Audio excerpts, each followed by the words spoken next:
Now, if you've been popping Finastreide for 1 month, 3 months, 6 months, or heck, even for a year, and your hairline is still looking like ghost town, this video is for you. We all know that Finastreide is the holy grail of hair loss treatment, second only to Dutastride, don't we? But what if it does not do the trick for you? Are you then barking up the wrong tree? Let's find out. To understand why you have so many doubts about Finastreide not working on you, we need to rewind back to the hair cycle. Hair follows a natural cycle, a rhythm, a natural rhythm, which takes a minimum of 4 months to complete, if not longer. And understanding this is the basis of why hair loss medications take a long time to act. And when you start Finastreide, expect some amount of shedding. The amount of shedding varies from person to person. It's like cleaning up your closet before you can rock your new wardrobe. After all, Rome wasn't built in a single day, and neither is a lush mane. So chill and give it time. Every biological activity takes time, and it is no different for Finastreide showing effect on your hair loss. Hair is living tissue and it will take its time to grow, so be patient. If you have shed, it's only the hair that have shed. The roots are still intact. The hair are falling, but what you miss is the shedding hair telling you in a hushed whisper, see you soon. The roots have not packed up. Those babies are alive and kicking, brewing up a hairy storm for you. You just have to show some patience. So stick to the plan, ignore the naysayers, keep your eye on the prize to come. But if you've been taking Finastreide for say about 6 months and still hear crickets, you need to have a heart-to-heart talk with your doctor. And I list here 10 reasons why you need to be concerned.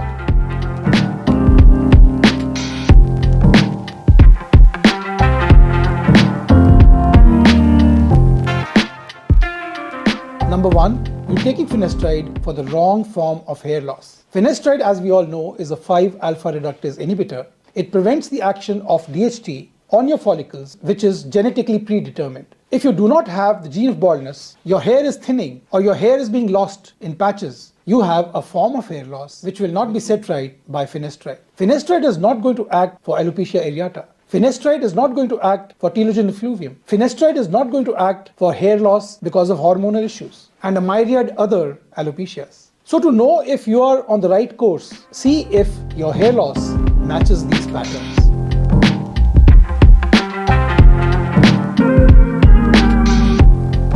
If it does, Finastreide will act. Wait for some more time. Inform your doctor about it. He may like to up your dose. He may like to increase your frequency. He may like to advise you on certain lifestyle changes.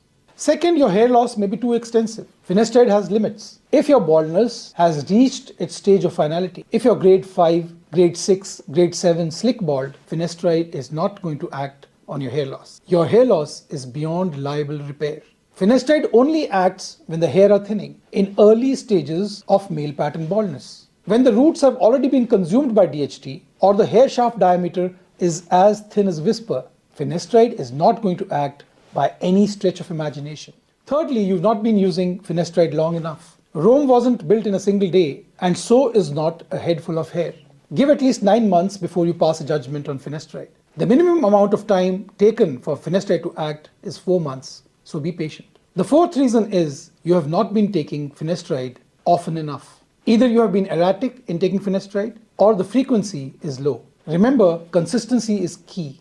Missing doses or slacking off will not cut it. Number 5, you're not taking enough. Dosage does matter. In the vast majority of cases, 1 milligram a day keeps baldness at bay. Only for some will customized microdosing help, and these are patients in whom the baldness gene is preparing to switch off, and these are the cases who are above 35 years of age. Baldness in them is stabilizing. Number 6, the effect of Finastreide has reached a plateau. Sometimes the magic of Finastreide will fade with time. After all, your body is not stupid. Many a times it will outsmart the Finastreide game. If you're not following proper treatment, if you're not consulting with your doctor from time to time, you may end up with something called reflex hyperandrogenicity. Long-term use of any drug makes the body adjusts in myriad ways, as explained in this video. I've also done a video in which I have shared the 5 strategies you need to enroll in your regime so that you get maximum benefit with minimal dosage, with minimal side effects. And you can watch this video about the 5 strategies here. Number 7, you're not taking it at the right time. What time you take the drug matters. Take your medication, your Finastreide, at a time when it'll pack the biggest punch. and that time is late at night before you hit your bed. Because the peak concentration of Finastreide is attained in 6 hours, and this peak concentration should match the peak concentration of testosterone, which happens early in the morning. If the two peaks do not coincide, you will never be able to maximize the effect of Finastreide. When you are matching the two peaks, in some patients, even lower doses will be helpful rather than 1 milligram a day. And eighthly, in some patients, the hair cycle is longer than usual. It may be 6 months, it may be 10 months at times. In such patients, you have to be more patient and wait for a longer period of time for the drug to act. Ninthly, you have a severe form of androgenic alopecia, which is referred to as diffuse pattern hair loss. In some of these cases, Finastreide just will not act because the effect of genetics is so much that DHT cannot be held at bay. And lastly, the drug that you're taking may be spurious. Now, a few points about the effectiveness of Finastreide. You need to know that Finastreide is not a superhero all the time. It blocks most but not all DHT.